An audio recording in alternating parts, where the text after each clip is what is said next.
make no friends in the pits and you take no prisoners. 1 minute you're up $500,000 in soybeans, and the next, boom, your kids don't go to college and they've repossessed your Bentley. Are you with me? The revolution starts now. We have to pass the bill so that you can find out what is in it. Turn those machines back on! You are about to enter the Peter Schiff Show. Show me the money! If we lose freedom here, there's no place to escape to. This is the last stand on earth. The Peter Schiff Show is on. I don't know when they decided that they wanted to make a virtue out of selfishness. Your money, your stories, Your freedom. the Peter Schiff Show.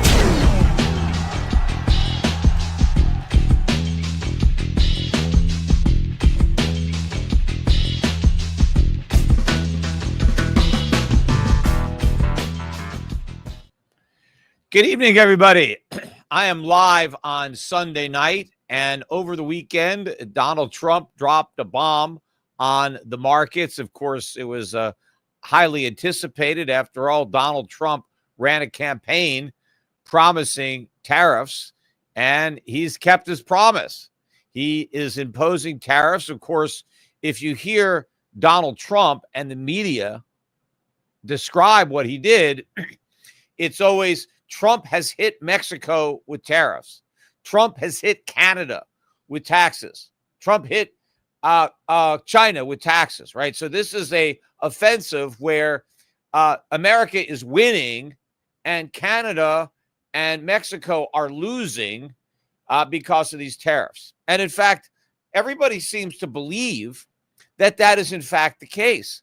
Look at the reaction around the world. First of all, the stock markets are getting clobbered. The Dow is off close to 600 points, 580 points right now. That's 1.3%. NASDAQ down a bigger percent, about 2.4%. Hardest hit Russell 2000 U.S. small caps. They're down 3.4%. But the big story really, I think, is in the foreign exchange markets where the dollar is up across the board. The dollar index is up maybe 1.3, 1.4%. Euro is down 1.4%. Now, Europe isn't even impacted by the tariffs, right? So why is the euro down? But the euro is down 1.4%. Japanese yen is even down about 0.4%. The British pound is down over 1%. Again, Britain's not involved in this trade war, at least not yet. Australian dollar, again, they're not involved. They're, bystanders. Australian dollar down 1.6%. Canadian dollar down 1.4%. Even the Swiss franc is down about 0.4%. Mexican peso down close to 3%. That seems to be the biggest loser on the night. The tariffs that have been imposed on goods coming in from Mexico and Canada are 25%, although energy, oil and gas coming in from Canada, the U.S. buys a lot of oil and gas comes in from Canada. So the tariffs there are going to be 10%, and the tariffs on China are 10%. But Trump has also promised that if any countries retaliate by imposing tariffs of their own on American imports, that Trump is going to increase the tariffs that he has already imposed, right? So, but everybody believes that this is great for America because it's not going to cost America anything because the world, right, Mexico and Canada are going to eat the cost that he's hitting them with these big tariffs, right? Because Trump has been saying the world has been taking advantage of us and it stops now. We've got the External Revenue Service. America is not going to tax its own citizens anymore. We're going to tax the rest of the world because the world has been benefiting from our market. The world has been selling us all this stuff and making all this money off of us. And we're tired of getting screwed. And now we want the world to pay up and pay for the privilege of supplying us with all this stuff that we can't produce. And that without this stuff, we wouldn't have it, right? But it doesn't put it that way. But the world is buying this nonsense. And so everyone thinks this is horrible for Mexico. This is horrible for Canada. And it's great for America. No, it's not. If the currency traders understood economics, They would be selling dollars right now, not buying them. The news is worse for America. These are taxes on Americans. They're not taxes on Canadians. They're not taxes on Mexicans. The dumbest thing that Canada can do is retaliate by tariffing their own people, right? I mean, a trade war, again, it's like a currency war, right? You damage yourself. You shoot yourself, right? All the guns, right? If you're having a trade war, all your guns are pointed at yourself. Trump is hitting Americans with these tariffs. He's not hitting the Canadians. He's not hitting the Mexicans. Now, of course, do the tariffs disadvantage Mexican and Canadian businesses relative to maybe some businesses in Europe that aren't getting hit with the tariffs? They do, but a lot of the stuff that we get from Canada and Mexico, we're not going to buy it from Europe, right? Let's say avocados, right? We get a lot of avocados from Mexico, right? America imports 80% of its avocados, right? And Mexico is the biggest supplier. Why do we get most of our avocados from Mexico? Because they're cheaper and they don't have to travel that far because Mexico is, right down south. And so if we have 25% tariffs on avocados, according to, this conventional wisdom, Mexico is just going to eat it. They're just going to reduce the price of their avocados by 25%. No, they're not. I mean, if avocados should be 25% cheaper, they would already be cheaper. There's a competitive market. The prices are what the prices are. And do you think they're making 25% margins on avocados? No, they're not. The margins aren't that high in that business. They are not going to eat the tariffs any more than a store eats the sales tax. Do people believe that if there's a 6 or 7 or 8% sales tax, that doesn't get passed on to the consumer? Of course it does. The merchants don't eat the sales taxes, right? I mean, yes, do sales taxes cause a decline in sales? Of course they do. People don't have an unlimited amount of money.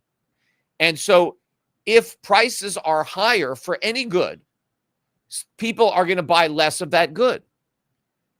And so the stores don't say, well, I can't pass on this sales tax to my customers because I'm going to sell less stuff. No, they just pass it on. And if they sell less, they sell less. That's how the excise tax works. That's how indirect taxes work. They are passed on to the consumer. Tariffs are exactly the same. They are passed on to the consumer. Who consumes Canadian imports? Americans.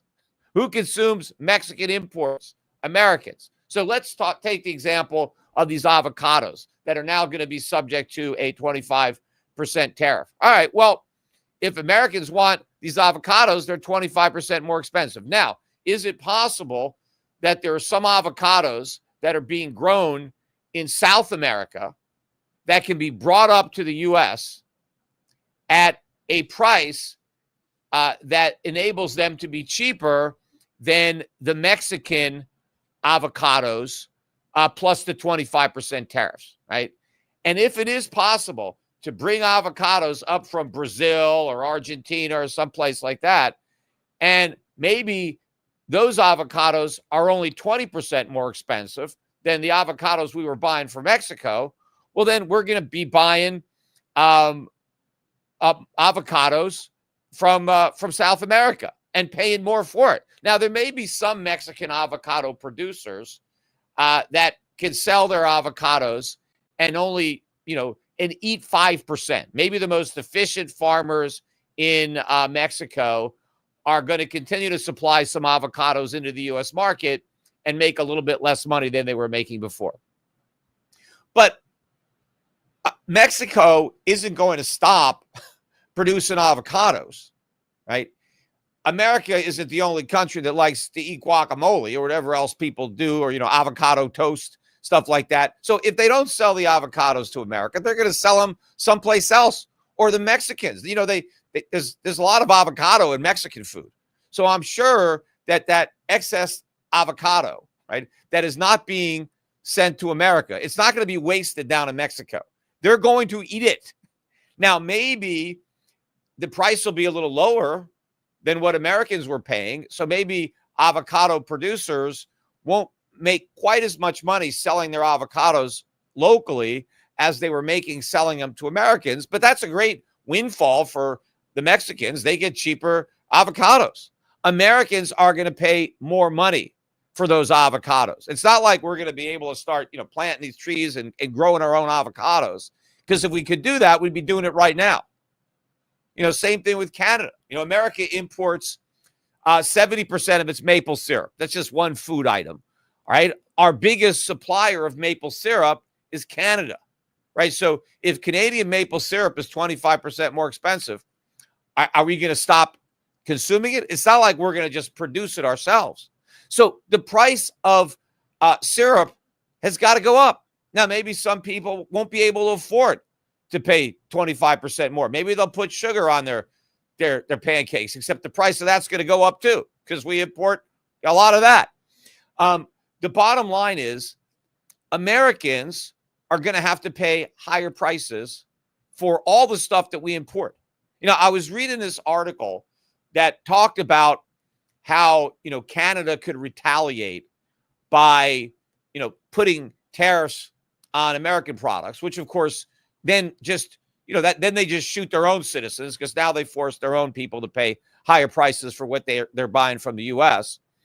But the article, the guy that wrote it, and I forget, where it was, but he said, the U.S. export is a very small part of the U.S. economy. And so the tariffs, the Canadian tariffs won't hurt the Americans as much as the American tariffs will hurt the Canadians, because Canada, exports from Canada to the U.S. are much more important because it's a much bigger number than what America sends to Canada. But he's got it backwards. The value are the goods. People still don't understand the whole basis for trade, comparative advantage. The reason, and there's only one reason that you export, and that's to pay for your imports. Now, when it comes to America, it's a little bit unique because we pay for our imports with the reserve currency, the US dollar. So in the case of America, people are willing to export to us to earn dollars. But what good are these dollars? We just create them out of thin air. You can't eat them. You can't, power a machine with them. It's nothing. It is fiat. But the world has decided that our paper, for whatever reason, has value.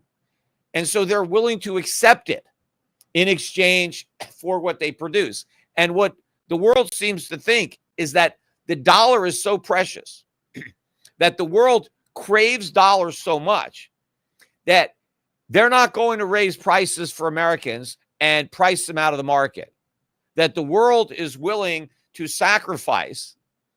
And the reality is, and Trump has it backwards, and I've talked about this, I wrote about it, even going back to my first book, Crash Proof. The U.S. trade deficit, which is at a record high, all-time record high, merchandise trade deficit in December, $120 billion. It is a gigantic subsidy. America doesn't take advantage. The world doesn't take advantage of America.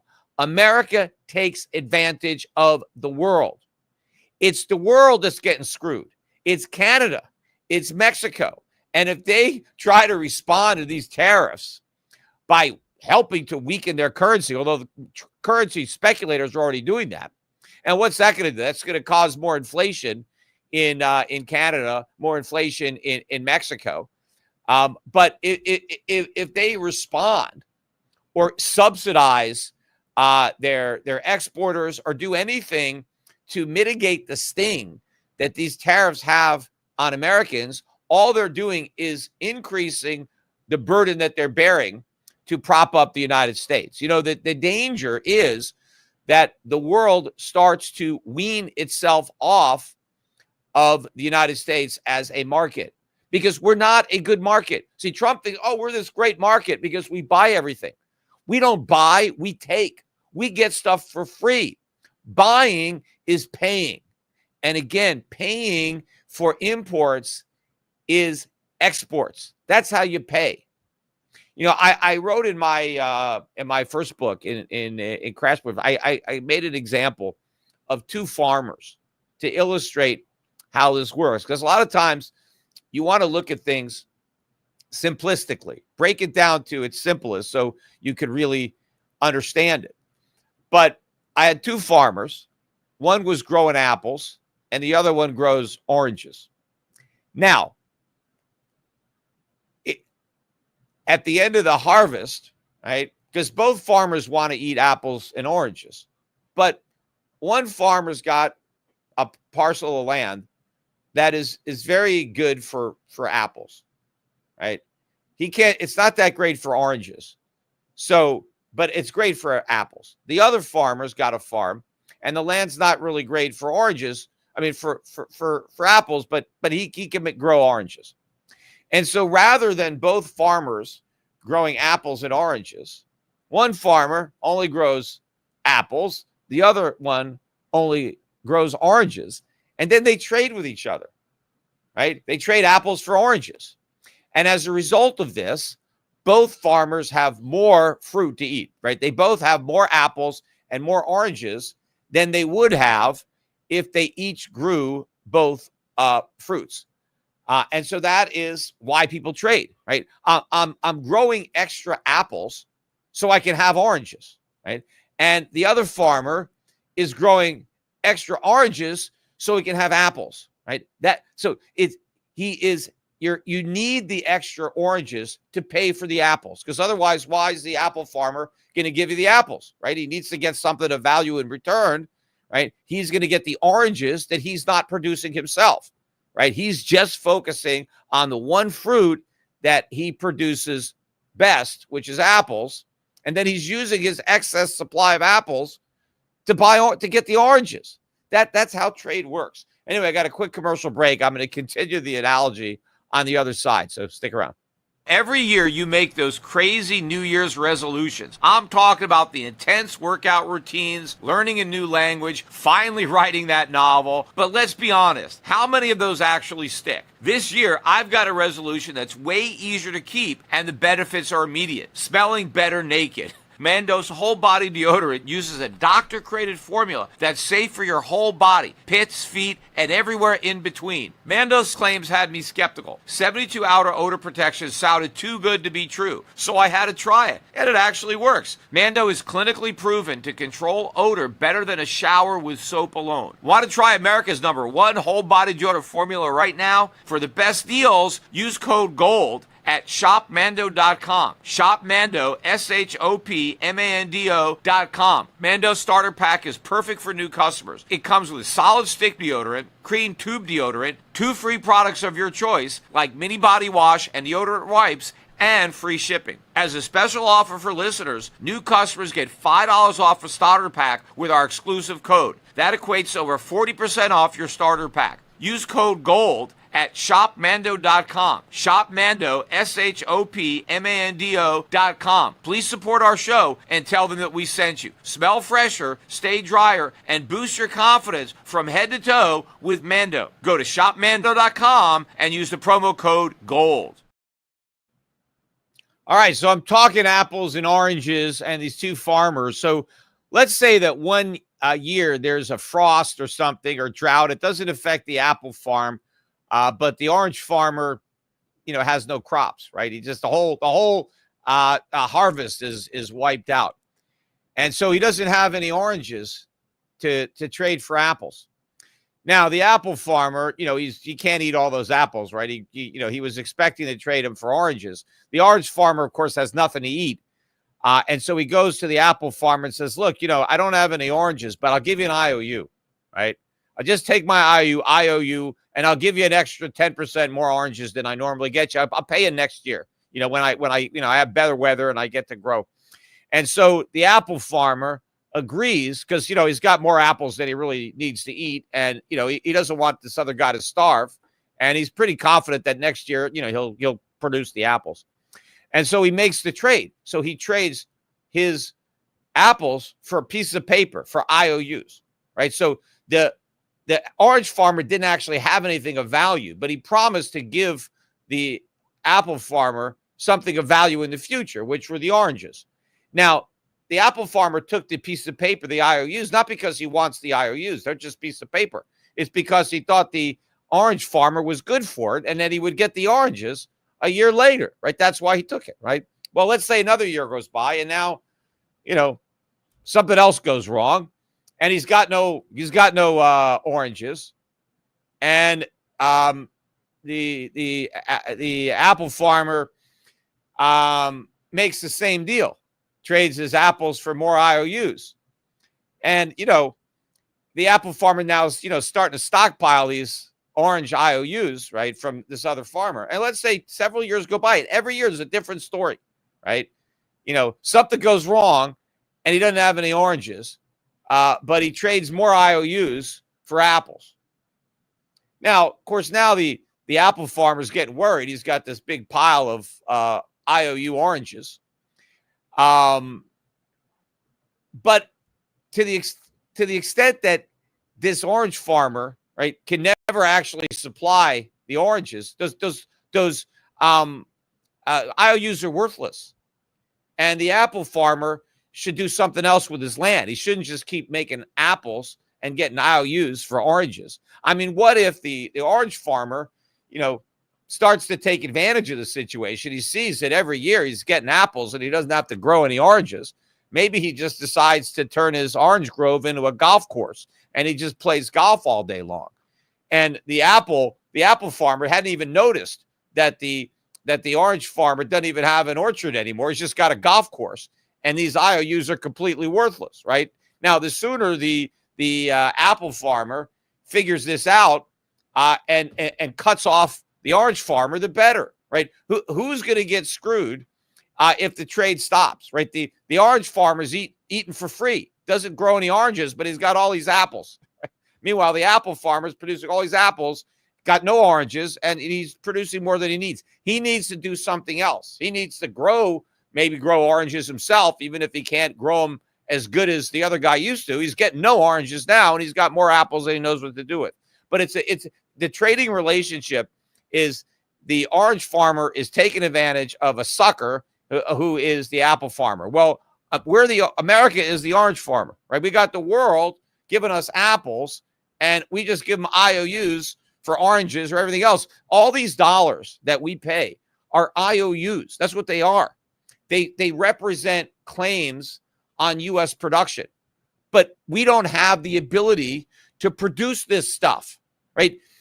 Tariffs, in addition to being, a way to raise revenue, so it's a way for the government to tax its citizens, not foreigners.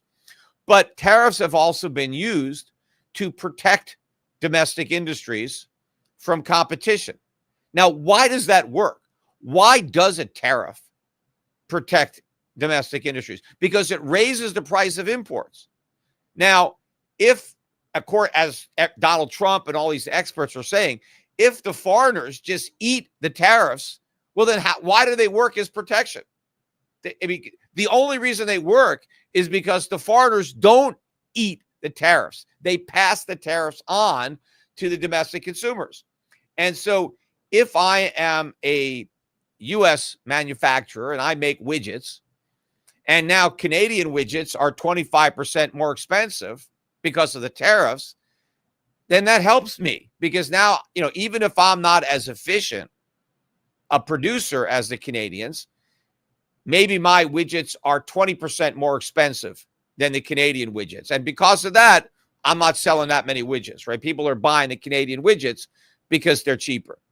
Well, now with the tariff, if the Canadian widgets are now more expensive, well, people are going to buy my widgets, right? Because I'm now cheaper because my widgets are not subject to the tariffs. So it's a win for me, right, as a U.S. widget maker, but all of the customers, they lose, because they lost access to the cheaper widgets. They're buying my more expensive widgets. Now, the argument is if you protect the U.S. industry from foreign competition, the U.S. industries will grow. right? They are going to use that capital, that money they earn that they wouldn't have earned, to invest in their business, grow the business, become more productive. And so maybe we could use these tariffs to help grow the domestic industry.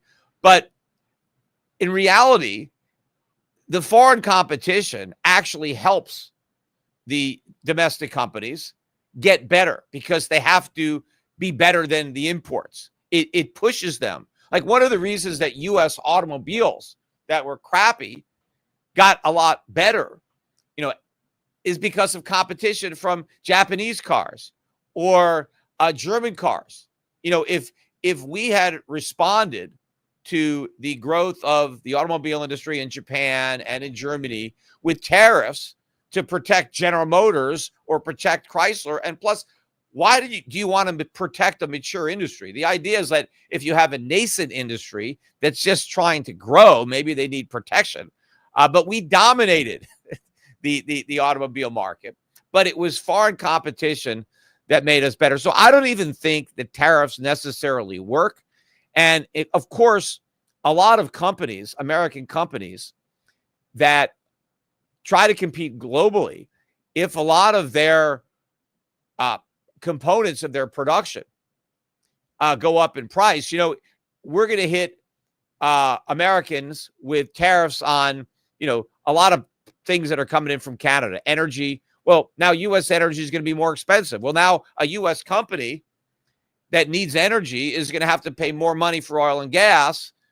Doesn't that reduce the competitiveness of that company relative to other companies who could buy energy without having to pay those U.S. tariffs? So I don't think it's a necessarily a great way to protect your own business. But the reason in theory that it works is because it increases prices of foreign imports, which is exactly what is going to happen. Look, a lot of houses burn down in California that they need to be rebuilt. Well, a lot of that lumber comes in from Canada. Well, now that lumber is going to be subject to a 25% tariff. So that is going to increase the cost of building. It's going to increase the cost of insurance, because if your house burns down, they have to rebuild it. Well, if it's made of wood and the wood is going to be a lot more expensive because of these tariffs, don't you think the insurance companies are going to raise their premiums because they know that the tariffs have increased the cost of wood? And even if the wood that is used in a particular house didn't come from Canada, it's still going to be more expensive because the domestic wood is going to be more expensive because there's going to be less competition from the Canadian wood, right? There's going to be less lumber coming in. So the domestic supply of lumber is going to go down. And so prices are going to go up. Now, look, the U.S. has to eventually produce more. I mean, the world is going to cut us off on their own eventually. They're going to get tired of accumulating these IOUs. They're going to realize that our orchard is gone and we have a golf course, right? We don't have the factories. We don't have the capacity to make good all these IOUs. We are living off of the charity of the rest of the world. They're supplying us with all this stuff that we do not produce. Also think about it this way.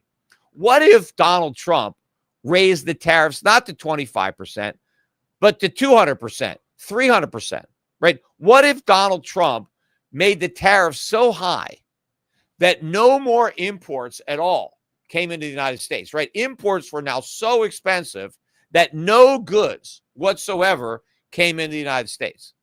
Who was the biggest loser in those circumstances? Is that a big win for America? Yeah, the world can't screw us over anymore. We're not going to take any of their stuff.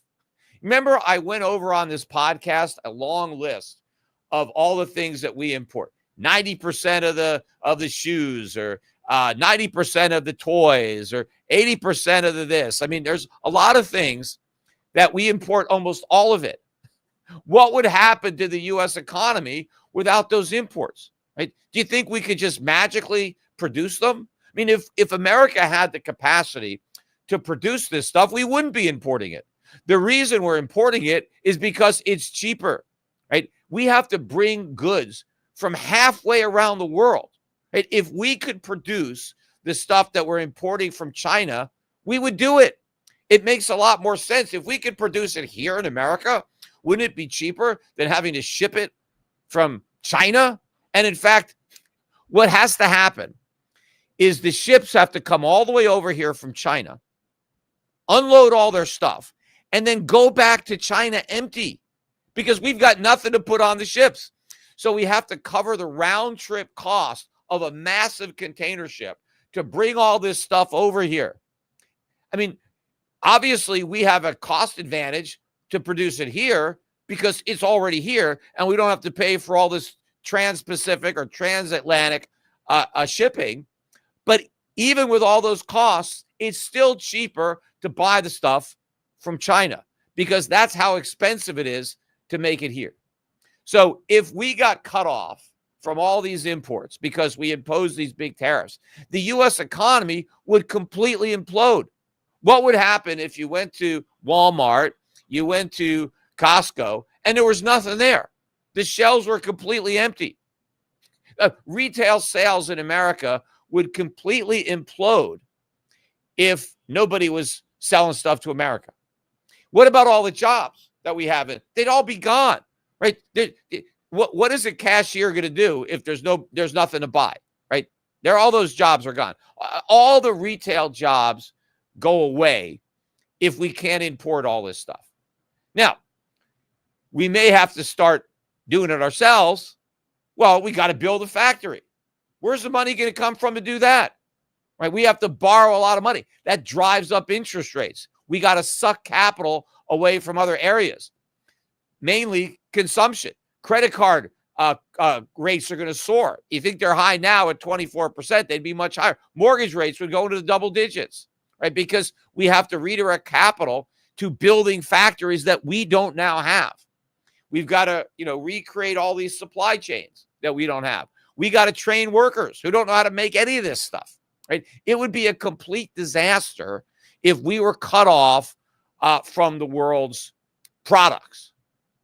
Now, I'm going to take a quick commercial break, and I'm going to talk about how that would impact the rest of the world if they stop sending us all their stuff. So stick around. I'll be right back. No one has time for stiff, uncomfortable clothing anymore, especially during the cold February months. You deserve to be comfortable no matter what you're doing. That's where Public Rec comes in with their game-changing pants. They're designed to be as comfy as your favorite sweats, but way more stylish. We're talking super soft fabric, no stiff seams, and enough stretch to keep up with your busy day. Public Rec isn't just about pants either. They have so many style options for work, errands, or a night out. You'll look sharp without sacrificing comfort, and once you put them on, you'll never look back. So this February, stop settling for the same old stuff. Step up your comfort game with Public Rec. It's about time you treat yourself. For a limited time, our listeners can get 20% off your entire order with code Peter at publicrec.com. That's 20% off when you use promo code Peter at publicrec.com. Usually, when you order comfortable pants, you only get to pick from small, medium, large, and extra large sizes. With Public Rec pants, you get to select the exact width and length you need. For a limited time, you can get 20% off at Public Rec by using code Peter at checkout. Just head to publicrec.com, use code Peter, and you're all set. Oh, and when they ask how you found out about them, be sure to mention our show. It really helps us out. Find your perfect fit and never compromise on comfort again. Public Rec, where comfort rules.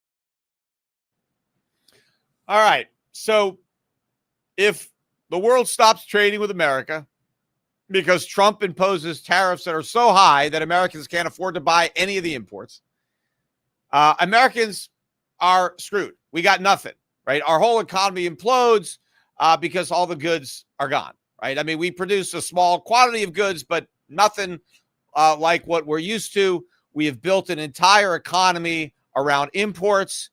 We have this service sector economy. It's only possible because we've outsourced all of our manufacturing or most of our manufacturing. And if we have no access to those goods, then the whole thing implodes and it's a massive recession, financial crisis. I mean, it'd be, it's something that's going to happen eventually anyway. But this is just to illustrate the point. But now what happens to the rest of the world, right? Because people think, oh, the world, they're really screwed because we were their best customer. No, we weren't. the best customer is the one that pays. We're the worst customer. We're like, from Popeye, the character Wimpy. I'll gladly pay you Thursday for a hamburger today, right? Because he never pays, right? But he gets to eat for free. Well, that's us. We're Wimpy. But what would happen to the rest of the world? Well, they'd have more of everything, right? They'd have more goods, right? All the goods that they were no longer shipping to America, they'd have them. Now, what do you think they're going to do with them? Are they just going to destroy them? Hey, we've got these cars that the Americans don't want. Let's smash them up, right? We've got these radios. We've got cell phones. Yeah, I mean, we can't sell them to America. Let's just destroy them. Of course not. They're going to use them. Somebody is going to buy these products that is not buying them now, right? The world doesn't produce an unlimited amount of stuff. So people in other countries are going to buy those goods, right? Instead of Americans. They're not going to just destroy them. What about the food, right? You think the food that Mexico and Canada doesn't send here, is it just going to rot? Are the people in Mexico, we don't want to eat that food? Of course they're going to eat it. The world is going to just have more stuff. All we're going to have is more paper, right? We're going to print a bunch of paper and it's going to stay in America, right? And they're going to produce a bunch of stuff and it's going to stay outside of America. And of course, once the world is no longer trading with the United States, so what the hell do they need a dollar for anyway, right? The dollar will then crash. There's no point in getting dollars if you can't do anything with them. Everybody knows, so the whole game would be over, right? It'd be like an emperor has no clothes moment for the world. And then, of course, all this dollar debt that people like to talk about wouldn't be an issue because you'd pay it off for next to nothing because the dollar would implode, right? So everybody has just got this wrong. And I guess as long as people don't understand, then, this is terrible for Mexico. This is terrible for Canada. And maybe Trump isn't going to stop there, right? Maybe that's why the euro is down. Oh, maybe we're going to get hit next, right? We're going to get hit with these tariffs and we're going to have to pay, right? The External Revenue Service is coming to get us, right? Because Trump is doing that. People don't realize that what he's doing, right, is hurting America. It's not hurting them. Now, of course, look, we have huge deficits. We got to pay for them somehow. So we need higher taxes, but those higher taxes are going to push the economy into a recession. Now, yeah, we need the recession. I mean, we don't need it, but it's a requirement to fix what's wrong with the economy. So if we try to balance our budget by raising taxes, it's going to cause a recession, which of course unbalances the budget because the minute we're in a recession, the government spends more money, right? So unless we're willing to allow a recession without any stimulus, unless the government is willing to say, hey, you got to tough it out, we got to go through this recession. Sorry, there's no stimulus checks. There's no government jobs program. We're just going to have to, work our way through this long overdue and badly needed recession. Of course, that's never going to happen. So these tariffs, of course, if we increase import prices, we're going to have a recession. Americans are going to spend less. They're already broke. I mean, look at some of the economic data that came out over the week. We got the GDP numbers a couple of days ago for Q4, way below estimates. I mean, it came out at 2.3%.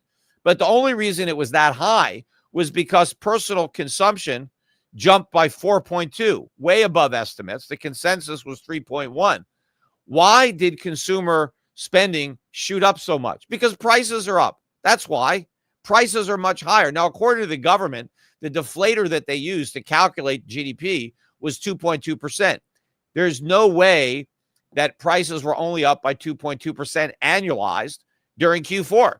They were up at least double that, if not more, which really means the U.S. economy was in a recession in Q4, which is why people voted for Donald Trump, because we're in a recession. And in fact, we got the personal income and spending numbers.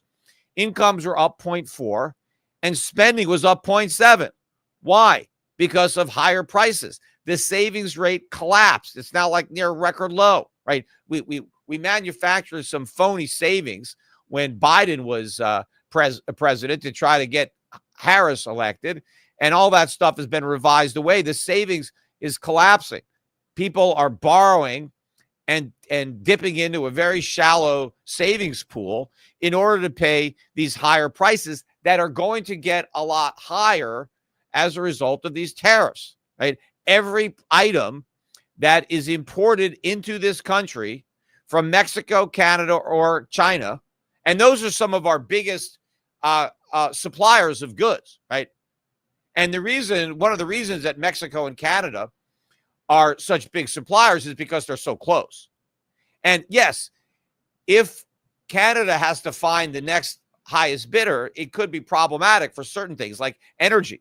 The energy that they're sending to America, it's going to be harder to send that energy to Europe, right? So, but certain things, what about gold? I mean, people have asked me, this is going to be a boom for the Canadian gold mining industry because gold right now, even though it's down about $14 now, it was up 14 earlier.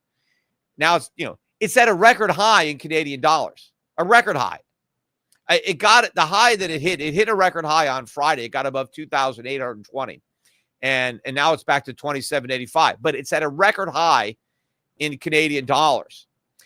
And wages are going down in Canada right now for gold miners because the Canadian dollar is weaker, right?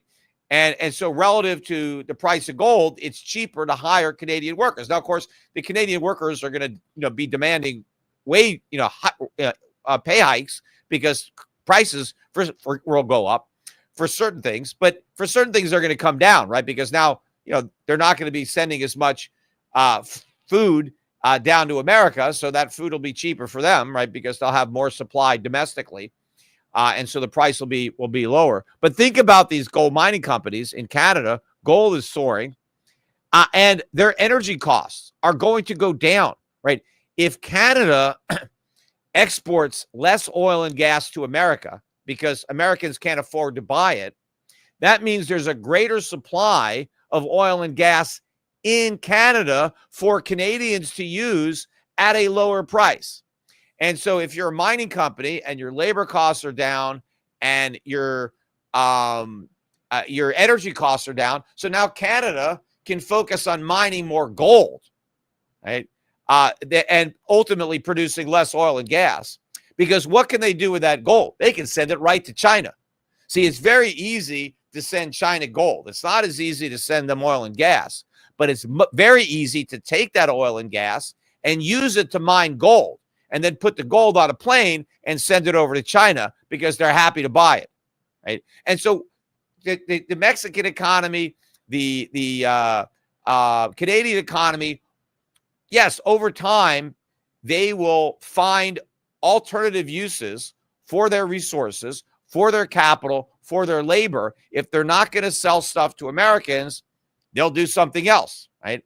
And ultimately, that is in their best interest, right? The sooner the world realizes that they're being taken for a ride by the United States, that they're accumulating dollars that are eventually going to collapse, and and they're not going to be able to buy anything, so they are wasting their scarce resources satisfying the needs of Americans when they should be using those resources to satisfy the needs of their own citizens or of citizens in other countries who can actually pay for what they've got to sell because they make stuff that the Canadians need. They make stuff that the Mexicans need. So all this is going to happen over time. But, in the very short term, yes, there's always going to be losers from the tariffs and winners from the tariffs. And the politicians always pay attention. So when Trump puts tariffs on imports, there are some domestic businesses that will benefit from those tariffs. And those are the businesses that are making the donations to the politicians, even though the broader interest is hurt. And the biggest losers from these tariffs are the middle class and the poor, right? Because they're the ones that are most impacted by higher energy prices, higher food prices, higher prices for all these goods, right? The rich, they don't really pay attention to a lot of these prices, but they really hit the poor and the middle class.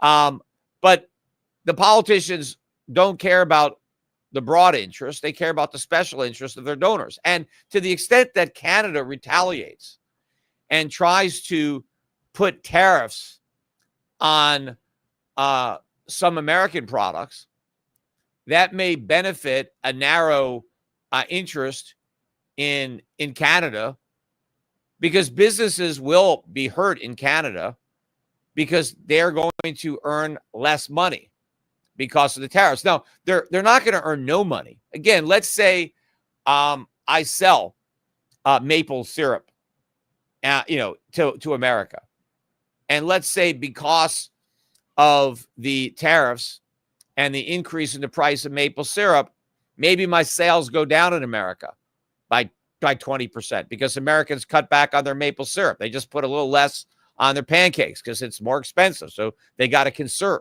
right?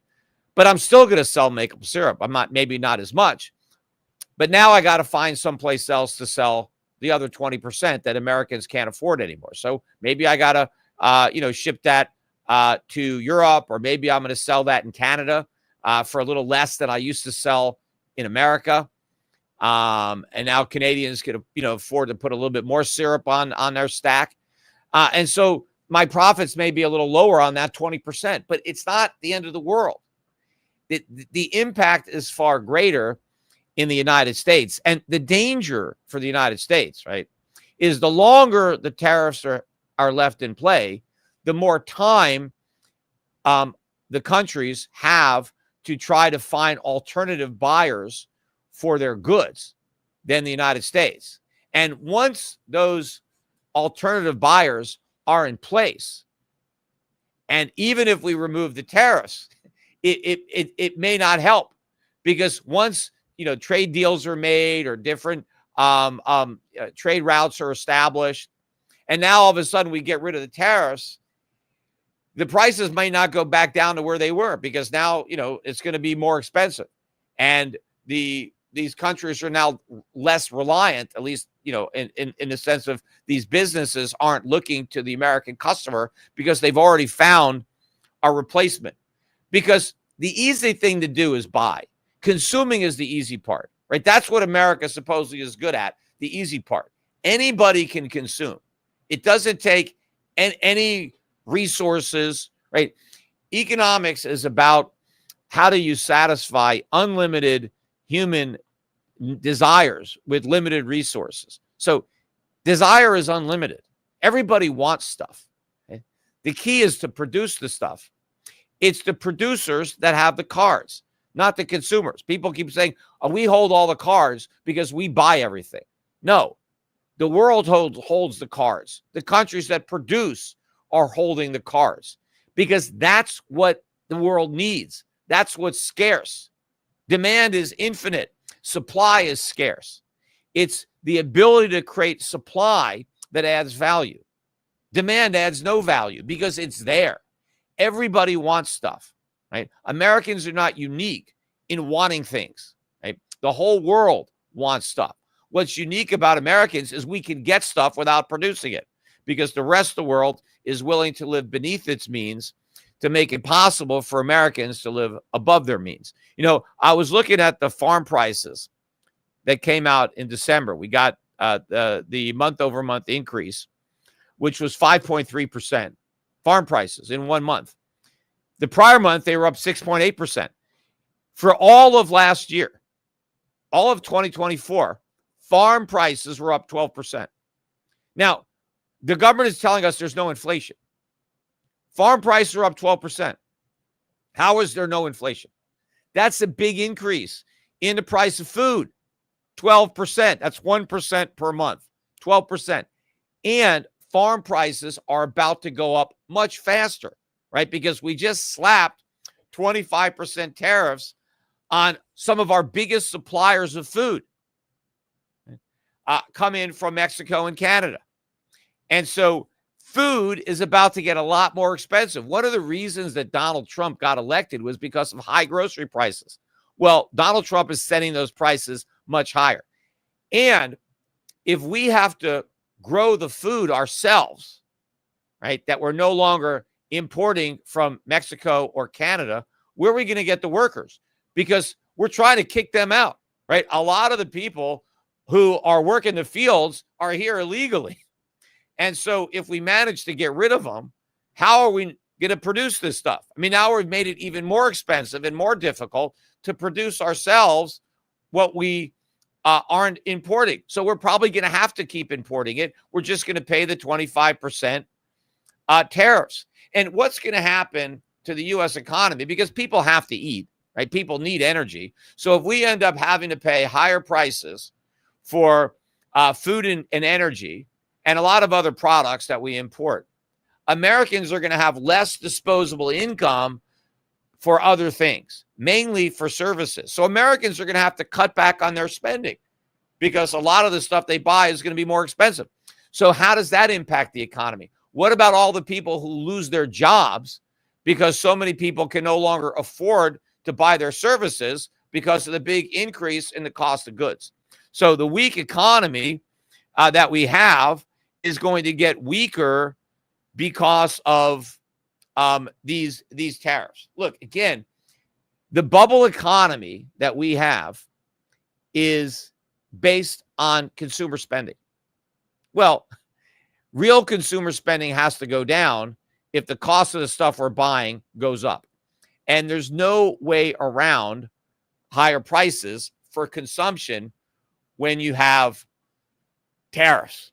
Now, one of the things that's also interesting, I was thinking about this, those tariffs are going to apply to the gold that we import from Canada, right? Canadian maple leaves. We sell Canadian maple leaves at Schiff Gold.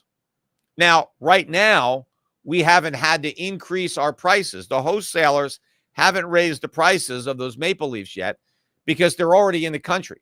They've already been imported. And as a result, there was no tariff. But when we run out of maple leaves and we need to buy more, they're going to be subject to a 25% tariff, which means there's not going to be any more maple leaves for sale in the United States because nobody is going to pay a 25% premium over the spice of gold to buy a maple leaf. We'll just buy coins from Australia, right? Or we'll buy U.S.-made gold coins. Now, once maple leaves are off the market in the United States, the premiums for a lot of the coins that compete with the maple leaves will go up. Now, it's not like it's going to make a big deal to Canada because, again, if America doesn't buy those coins, they'll sell them to someplace else. There's plenty of demand in Europe and in Asia for Canadian maple leaves. And so they'll ship them over there. So it's not going to be a big problem, for the gold industry. Again, it's going to be a boom because the production cost to make the gold to go into the maple leaves is going to go down because Canada is going to have all that extra energy that they're not shipping down south to mine for gold. And the wages are relatively lower because the price of gold in Canadian dollars is skyrocketing right now. And so this could ignite a boom in the gold mining industry in Canada. But I think if you want to get Canadian maple leaves, now's the time to do it. If you want to have some of those, and they'll probably trade at an even bigger premium in the future if you wanted to resell them. Because if you have Canadian maple leaves and we can't import anymore because of the 25% tariff, then the ones that you own will have a greater value. So I would recommend getting some of these maple leaves now, before they're subject to the tariffs. And, by the way, premiums in general, even on U.S. Eagles, are very low. I mean, there is a low premium, despite the fact that gold hit a new all-time record high on Friday. The demand has been very, very low in the U.S. retail, right? Obviously, there's demand worldwide, or we wouldn't have hit a record high in the price of gold. But the public is not buying. And the public buys coins, right? The central banks don't buy 1-ounce coins. They buy these big 100-ounce bars. But retail customers buy these smaller denomination coins. Well, because they're not buying, the premiums have come down. So it's, even though gold is at a record high, you can get a deal on these coins because the premiums that you pay have come down. Now, I don't think they're going to stay down, especially when in America we lose access to all these maple leaves. But gold, I think, is going to go ballistic here. This trade war, the winner is going to be gold for sure. I mean, gold's going much, much higher. And eventually the dollar's going lower. Again, this is all a bunch of noise. The currency traders who are reflexively selling dollars because they program their computers to believe that when the U.S. imposes tariffs, it's good for the dollar, right? Well, if that was true, just impose more, right? Make the dollar go way up, right? That's great. When your currency goes up, that is a good thing. You are richer. You can buy more with your dollars. You don't have to export as much to pay for your imports. Everybody should want a strong currency. Strong currency is good. It's a weak currency that's bad. What countries have weak currencies? Poor countries, right? They have weak currencies. Strong countries with good economies, right? They have a strong currency. If you could just tariff yourself into a strong currency, everybody would do it, right? That is not the key. You don't just slap tariffs on your own people and then you get a stronger currency as a reward for taxes. But that's what, they've been led to believe. Because again, Donald Trump claims that this is great for America and it's going to harm the rest of the world. And so that's what they believe. Oh, this Donald Trump wouldn't be doing it if it wasn't a good thing. Look, politicians do a lot of things that aren't good things, right? And this is one of them. And so ultimately the dollar is going to go down, and that's going to be a bigger boom to gold. But in the meantime, the price, even though it's at a record high, I think it's still cheap, but the premiums are low. They're not going to stay low. So, call up Schiff Gold or go to the website and get some more gold. Silver too. Silver is still very cheap. In fact, let me see. Now gold's down $20. Silver's down 40 cents. It's back below $31 an ounce at $30.94.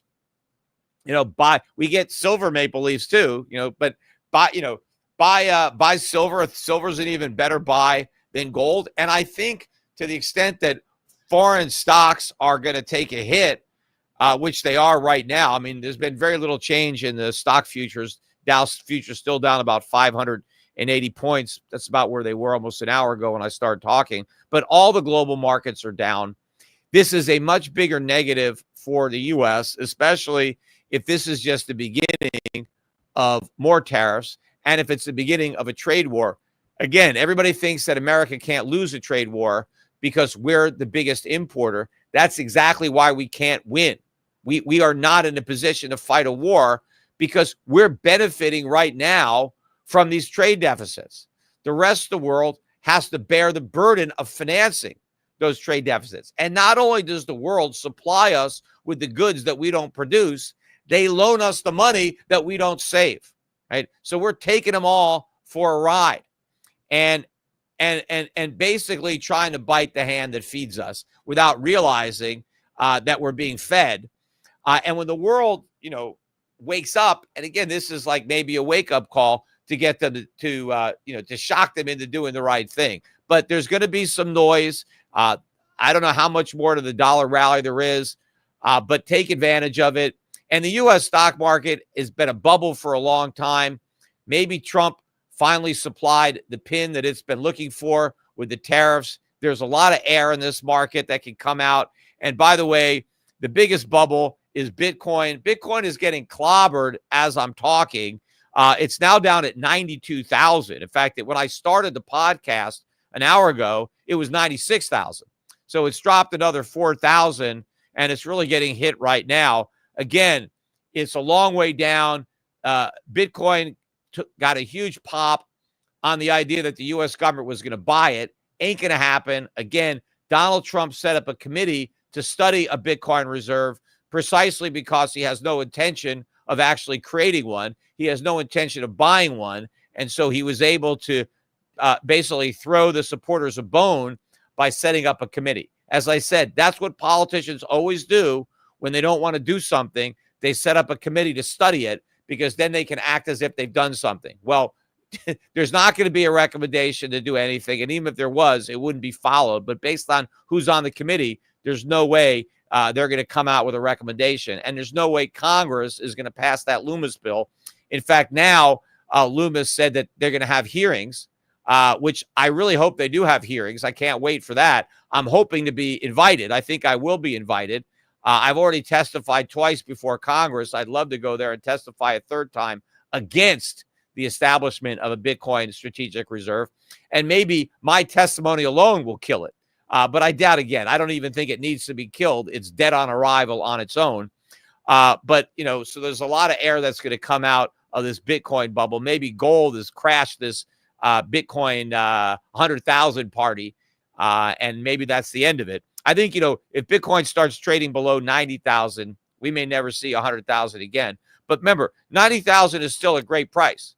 I heard somebody was looking at the price of gold. It was at a record high. I think it was Anthony Pompiano on X. And he said, hey, gold's at a record high. It's a great time for the U.S. government to sell gold and buy Bitcoin. Well, Bitcoin's at a record high too, or at least it was. And it's at a record high in terms of gold. So, it makes no sense to sell gold, which is still relatively cheap, even though it's at a record high, to buy nothing that's way overpriced. At least gold is something. It's too bad the Canadian government, they sold a lot of their gold that they had as reserves. What fools they are. Look at the price of gold in Canadian dollars. I bet they wish they had that gold back. They'd be in much better shape now. The currency would be in much better shape if they hadn't unloaded it when they did, just like the British. Maybe the Canadian government could buy up some more gold. Because, again, there's going to be more gold production because there's going to be more energy available in Canada to produce it if they don't ship it down south to America. Anyway, that's it. Again, go to Schiff Gold, buy some gold, buy some silver, go to yourpack.com, take advantage of the strong dollar while you can. Use it to buy real value stocks around the world that are going to benefit dramatically as all the air finally comes out of the bubble. We have our day of reckoning. We have the real crash. We have the dollar crisis. We have the sovereign debt crisis.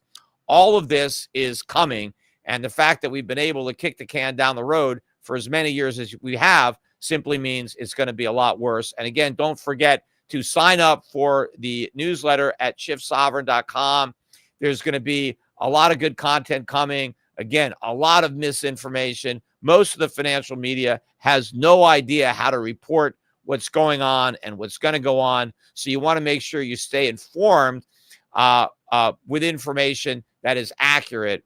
And that is the type of information you're going to get at Schiff Sovereign, and the type of information you're going to get from me if you keep on listening to this podcast, and make sure to tell your friends to listen to it too. Bye for now.